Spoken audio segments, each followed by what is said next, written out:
A questão ela tenta fazer uma abordagem fora dos próprios gregos, como a gente pode perceber aqui pelo enunciado da questão. Ele coloca assim: durante muito tempo, considerou-se que a filosofia nascera por transformações que os gregos operaram na sabedoria oriental. Filósofos como Platão e Aristóteles afirmaram a origem oriental à filosofia. Entretanto, o que acontece é que esses autores, como Platão, Aristóteles, Sócrates, eles tiveram a possibilidade de perceber o processo filosófico ao avaliar esses outros povos. E ao avaliar esses outros povos, eles puderam trazer um pouco dessa condição filosófica e de pensamentos naturais desses povos para dentro do seu próprio cotidiano. Desta feita, a gente consegue criar amarras entre o processo de pensamento desses povos orientais com os povos ocidentais. Daí o nascimento da dúvida e, a partir daí, os questionamentos do próprio processo mitológico e, a partir daí, o nascimento da filosofia. As explicações contidas no texto demonstram que o processo de consolidação da filosofia na Grécia Antiga foi consequência da item correto a ser marcado, o item B de bola, a apropriação inovadora da sabedoria de outras culturas. Como nós colocamos para vocês, a partir do momento que ele passa a ter essa noção de cultura, de entendimento religioso, de entendimento científico que esses outros povos tinham, ele conseguiu montar um novo tipo de conteúdo que seria o duvidar da filosofia. Então, item correto, item B de bola. A questão trata sobre o individualismo e nos diz: o indivíduo não é ou não é mais mestre de si, o que não quer dizer que ele não seja ator. Ele o é, na verdade, mas à maneira daquele que recita um texto escrito por outra pessoa. Ele pode acrescentar a entonação, com mais ou menos calor, eventualmente introduzir uma réplica. No entanto, ele continua prisioneiro de uma forma que ele não pode, em hipótese, modificar por vontade própria. Nesses tempos em que é de bom tom falar sobre individualismo, quando é difícil questionar esse pensamento convencional, não é inútil lembrar a evidência empírica da imitação furiosa, deste instinto animal que nos impulsiona em geral a fazer com os outros. O texto destaca o comportamento do indivíduo diante da sociedade na contemporaneidade, caracterizado pela tendência do indivíduo em agir de acordo com os referenciais coletivos. É justamente o que o texto vem nos dizendo, a questão da imitação, o quanto aquilo que o coletivo faz ressoa nas nossas atitudes. Portanto, o item correto é aquele que traz como referência o coletivo, é o item C. As figuras que vão nortear essa questão são Descartes e Bacon. Eles trabalham essa questão ao longo do desenvolvimento da própria história. Ambos colocam a ciência dentro de um patamar de posse, onde essa ciência possa ser desenvolvida para melhorar o sentido da humanidade. Os porquês da ciência, o seu desenvolvimento, as razões e, especialmente, os motivos pelos quais eu faço ciência desenvolver. Nesse caso, Descartes e Bacon colocam que o discurso do método seria a melhor forma da gente poder evoluir dentro do processo do conhecimento. Assim, como o nosso amigo Francis Bacon coloca, saber é poder, que está dentro do próprio texto. E a pergunta se consolida ao colocar: as afirmações de Descartes e Bacon demonstram, respectivamente, que as relações entre ciência e sociedade trouxe como consequência. A questão não pergunta o que se quer, mas qual a consequência desse processo.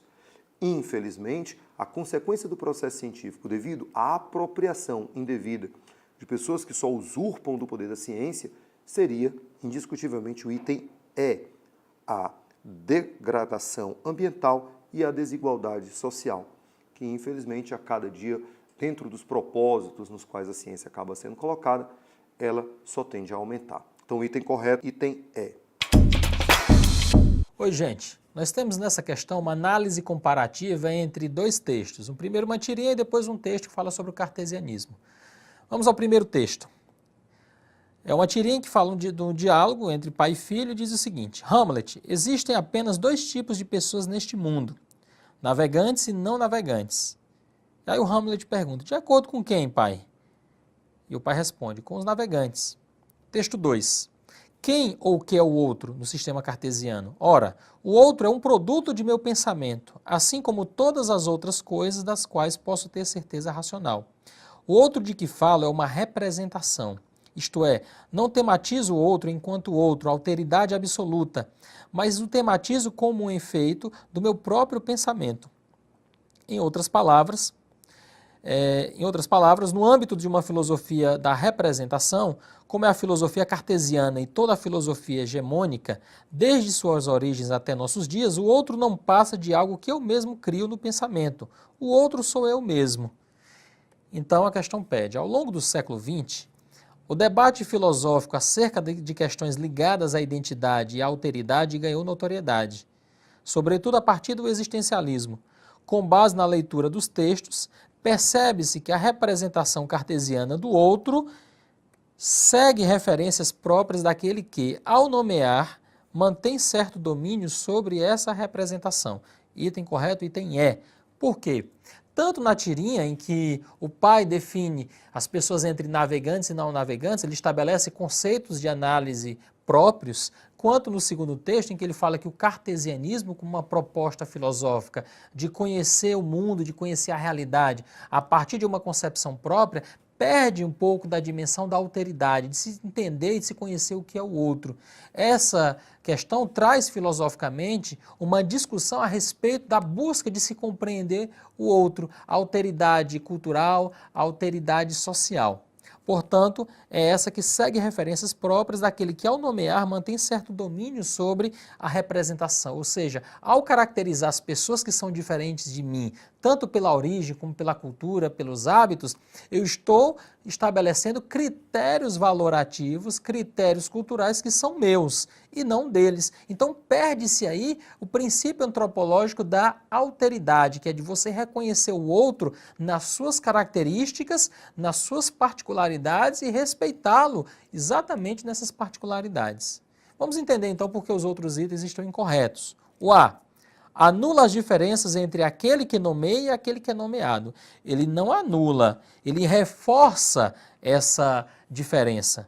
B. Realiza-se em respeito à forma como o objeto da dominação se define.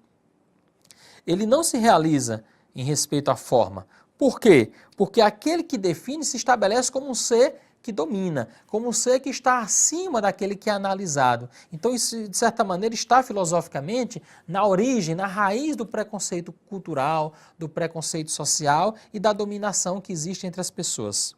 C. Materializa-se quando são atribuídas ao outro identidade e liberdade. Ou seja, aqui nessa questão, nesse item, ele está incorreto porque ele não atribui ao outro uma identidade e uma liberdade. Aquele que analisa, que estabelece segundo critérios próprios. Item D. Atribui sentido ao outro ao considerar as características internas daquele que é nomeado. Ele não considera as características internas, ele ignora, já que eu estou avaliando segundo meus critérios, meus referenciais particulares. Portanto, a resposta correta é o item E. É isso aí, gente. Valeu! Você pode perceber que ela versa sobre a questão de patrimônio. Nesse caso, o patrimônio que está sendo colocado aqui é um patrimônio imaterial, que ele fala sobre o Círio de Nazaré ter recebido uma titulação da Unesco. Então perceba aqui, no enxerto da questão, que ele diz assim: a Organização das Nações Unidas para a Educação, a Ciência e a Cultura, Unesco, deu o certificado de Patrimônio Cultural Imaterial da Humanidade, no caso aí, queridos, ao Círio de Nazaré. Agora, por que o Círio de Nazaré recebeu essa titulação? O Círio de Nazaré é uma celebração religiosa na região de Belém do Pará, aonde, pelo próprio texto, como ele deixa aqui bem claro, há 221 anos que chega a reunir cerca de 2 milhões de participantes entre curiosos e devotos pregadores de promessa. A festividade, então, é gigantesca, uma das maiores festas religiosas do Brasil, indiscutivelmente a da região do Pará. É importante nós lembrarmos que o Círio de Nazaré ele é atrelado à Igreja Católica. Entretanto, não é uma festividade apenas católica. Ela tem uma característica católica, mas ela evoca também um ar de profanismo, porque liga-se a uma questão mística, a uma questão sincrética da própria região. Mas, indiscutivelmente, agrega valores indiscutivelmente ao propósito da família, da organização social e de valores éticos e morais. Então, nesse caso, a titulação dada ao Círio de Nazaré justifica-se por o item, no caso, a ser marcado, item B de bola, sua ênfase na tradicional devoção popular familiar. Ficando claro, então, aqui no final do próprio texto, quando ele diz, sendo um grande momento de reinteração de laços familiares, assim como de manifestação social e política. A questão ela fala sobre a capoeira, um dos patrimônios imateriais mais tipicamente brasileiros e reconhecido mundialmente. A Unesco, como o texto coloca aqui, declarou a roda de capoeira como patrimônio cultural imaterial da humanidade. O reconhecimento da roda de capoeira pela Unesco é uma conquista muito importante para a cultura brasileira. A capoeira tem raízes africanas que devem ser cada vez mais valorizadas por nós, destacou a ministra interina da Cultura, Ana Cristina. Ela não apenas coloca como patrimônio nosso, mas ela fala das raízes que a capoeira tem na própria África. Sabemos muito bem que houveram mudanças no processo da capoeira. Então, houve tanto uma raiz como uma mudança que acaba consolidando um povo dentro de uma nação. Então, a gente já identifica aí a questão correta. Então, ele coloca aqui como uma pergunta. O reconhecimento da roda de capoeira como patrimônio imaterial da humanidade representaria A. Indiscutivelmente é o item C, onde ele coloca valorização da diversidade étnica e cultural na construção de uma nação. Visto que ao construir uma nação, temos a plena possibilidade de chegarmos a uma condição onde o ser humano teria uma cultura própria ou uma cultura de outrem para poder, a partir daí, construir uma nova ideologia, um novo Estado, uma nova nação. Nesse caso aqui, item indiscutivelmente, item C de casa. Para apresentar aos clientes todas as características de mais um novo empreendimento e conseguir fazer boas vendas, os corretores de determinada imobiliária construíram um esboço de uma planta mostrando a disposição dos terrenos no futuro residencial. O desenho indica que o centro da rua Toquinho se encontra a 23 graus e 27 minutos ao sul e que os terrenos são retangulares com a frente mais estreita que as laterais. Vejam a imagem a seguir. Então nós temos um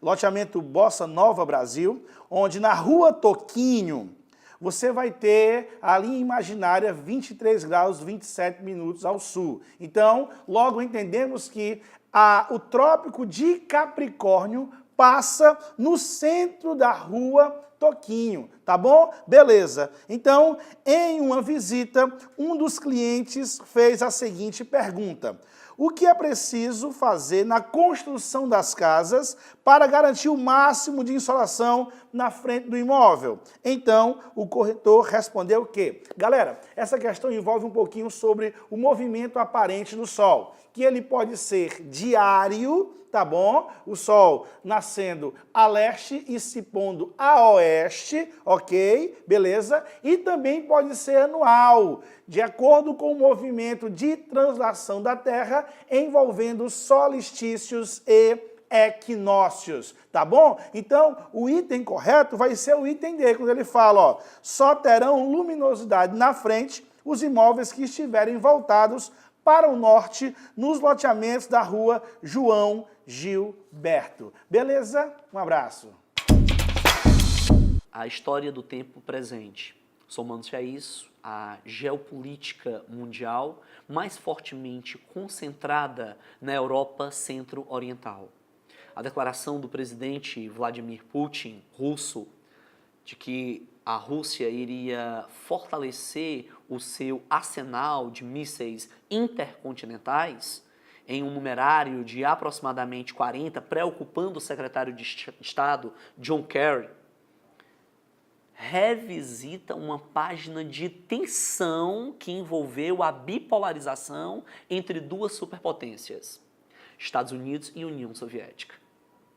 Portanto, quando nós pensamos na Guerra Fria, aquele ato intervalar de 1945 a 1991, nós compreendemos algumas características, como a corrida armamentista aeroespacial, a disputa por áreas de influência, os conflitos regionais, a guerra psicológica e a doutrina da destruição mútua assegurada. Portanto, a possibilidade de uma terceira guerra mundial e sob o viés nuclear, que ameaçaria a perpetuidade da espécie humana. O que nos leva ao reconhecimento do gabarito da referida questão para a alternativa D. A gente tem uma questão que envolve, que foca a questão sobre a Guerra Fria, sobre o período pós Segunda Grande Guerra Mundial. Quero só lembrar o nosso aluno que esse período de 45 a 91, ele é marcado em primeiro lugar pela formação da Organização das Nações Unidas, na Carta de São Francisco, em outubro de 45. Nós teremos aí o início do discurso de Howard Truman, que vai ser lançado como a doutrina de Truman. E a partir daí as organizações econômicas, como por exemplo o Plano Marshall, a ajuda que os americanos vão conceder, e da União Soviética, chamada de Comecon.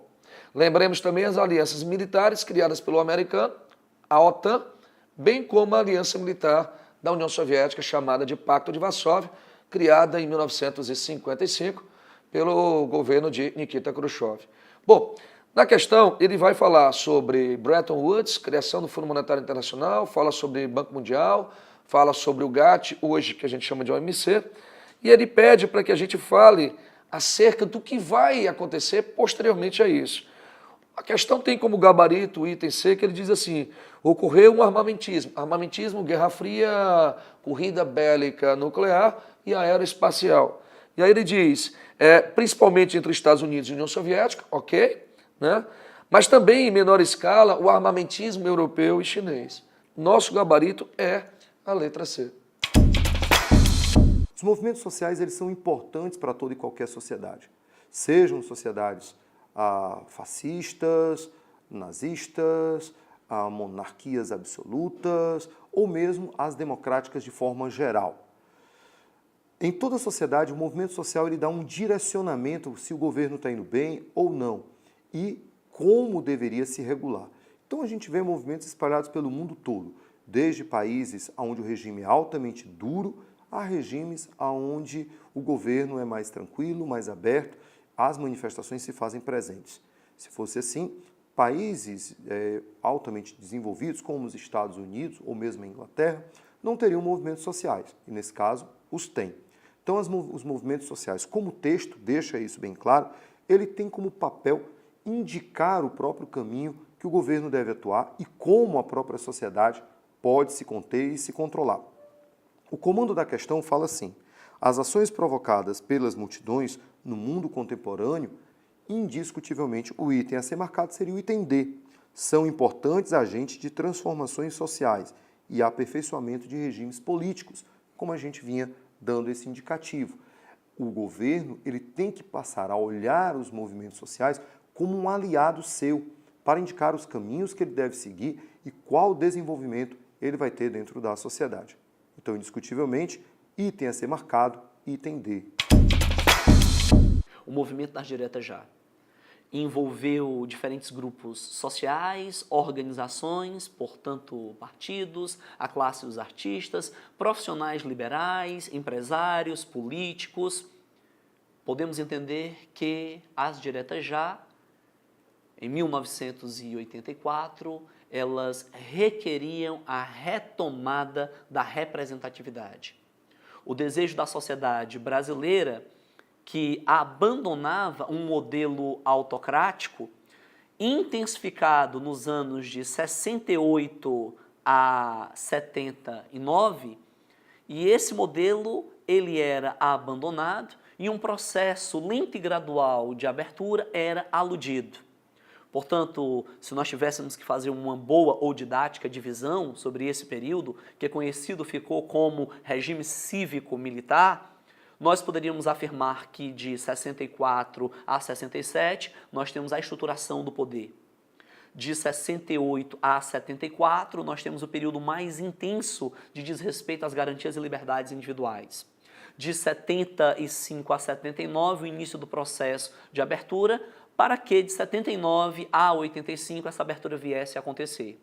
E no ano de 84, temos, portanto, o desejo pela retomada das eleições diretas e livres, o que nos leva como gabarito para a letra E. Essa questão, ela faz uma abordagem sobre a felicidade. Você percebe aqui na imagem 1 e na imagem 2 que nós temos jovens na imagem 1 que dá a noção de felicidade e na 2 um jovem sorrindo dentro de um carro conversível, muito bem vestido. Então, na questão que aborda a felicidade, ele pede a concepção de felicidade para Platão e para Aristóteles. Como estaria essa condição da felicidade para Platão e para Aristóteles? Então, todos os itens colocados, eles fazem essa abordagem. Vamos ver aqui o item B, que é a nossa resposta. Ele diz assim: a imagem 1 se associa à definição de felicidade de Platão, em que pessoas demonstram estar felizes consigo e com a natureza em volta. Platão acredita que as práticas físicas e a dialética possibilitam a felicidade. Isso é indiscutível.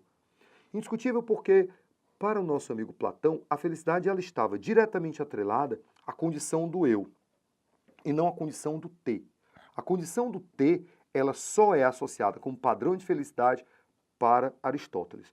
Aristóteles já permitia tanto a condição do C quanto a condição do T como padrões para a felicidade. Já Platão acreditava que só a condição do C, do ambiente, das minhas ligações é que me possibilitariam a felicidade, que é muito postulado hoje em dia pelas religiões, por exemplo, que colocam a ideia do ser e da espiritualidade como elementos fundamentais para a felicidade. No caso, como a gente já participou, a todos, o item a ser marcado na questão é o item B. Rapaziada, essa questão que traz dois textos interessantíssimos falando sobre um novo modelo de produção industrial que vai surgir na segunda metade do século XX, diante de algumas mudanças significativas, tanto da questão geopolítica como econômica após a Segunda Guerra Mundial, e esse modelo chamado toyotista, que vai substituir o modelo anterior que foi implantado pelos americanos no início do século XX, chamado Fordismo. Olha só, professor, esse modelo japonês, que tem como principais características o aumento da produtividade, relacionado ao aumento da qualidade do produto, tudo isso com uma maneira bastante estreita com relação à modernidade, à tecnologia, que estava surgindo nesse mesmo momento, a terceira revolução industrial, na qual o Japão teve um papel fundamental nesse contexto devido às mudanças provocadas na economia internacional. Assim, os textos colaboram para o entendimento de que o sistema toyotista, você vai ler o item A, olha só, exigia um operário altamente qualificado e a produção era feita conforme a demanda de consumo para não gerar necessidade de estocagem de produto, o que eles vão chamar de produção just in time. No Fordismo, produzia para depois vender, no toyotismo, vende para depois fabricar. Nessa questão, trouxe aí um pequeno trecho que você está vendo em sua tela sobre o perfil topográfico de uma parte do território brasileiro, onde nós teremos as numerações 1, 2 e 3. Percebendo esse perfil, que da ponta direita começa aí a partir do Oceano Atlântico, tá bom? Entra no território, passando pelo Planalto da Borborema, promovendo aí uma descida, uma depressão, que ele vai indicar com o número 1, até chegar ao número 3. Então, a grande dica é, Planalto da Borborema. O Planalto da Borborema é uma estrutura que fica na região nordeste do Brasil. Então, o texto traz aí um perfil que vai do leste até o oeste da região nordeste do nosso país, onde você vai marcar o item E, que vai trazer onde? O número 1 será a Depressão Sertaneja do São Francisco. O número 2, a planície e tabuleiros litorâneos e planaltos e chapadas da Bacia do Parnaíba, que vai identificar o item 3. A citação, a menção que ele faz a Simone de Beauvoir busca caracterizar o padrão de marginalidade, esquecimento e subalternidade, a qual as mulheres e a história das mulheres ficou limitado durante décadas perante a história ocidental. Quando nós imaginamos a condição da mulher, seja na Europa tradicionalmente machista ou na América Latina fortemente patriarcal, nós percebemos que as restrições e imposições limitavam liberdades, inclusive limitavam e restringiam talentos, colocando a mulher sempre em uma condição de inferioridade. Portanto, no texto é dito, a mulher não nascia, a mulher tornava-se. Portanto, assumir a sua condição de mulher. Nós entendemos que os movimentos sociais, seja a era das revoluções ou a Primeira e a Segunda Guerras, elas acabaram colocando a mulher protagonizando movimentos de ruptura. Portanto, essa questão ela foi formulada para se fazer uma reflexão crítica, que busca desconstruir a condição da mulher em um universo de subalternidade para traduzir a sua importância. O gabarito para a referida questão alude na letra B. Perceba que essa é uma discussão mundial, a questão de como se tratar uma pessoa que não se identifica nem do gênero masculino nem do gênero feminino. Sabemos muito bem que esses padrões culturais são muito levados em conta para essas institucionalidades do gênero. O menino ou a menina ou simplesmente a criança. Essa discussão ela é uma discussão muito forte dentro do Estado brasileiro também e serve para uma análise para que a gente tenha a possibilidade de amadurecermos essa questão dia a dia com valores culturais sendo sempre colocados como um guia. O evento ocorrido no país escandinavo evidencia indiscutivelmente o item a ser marcado na questão 38 é o item E, o reconhecimento da dignidade dos grupos minoritários, que é o palco maior da questão.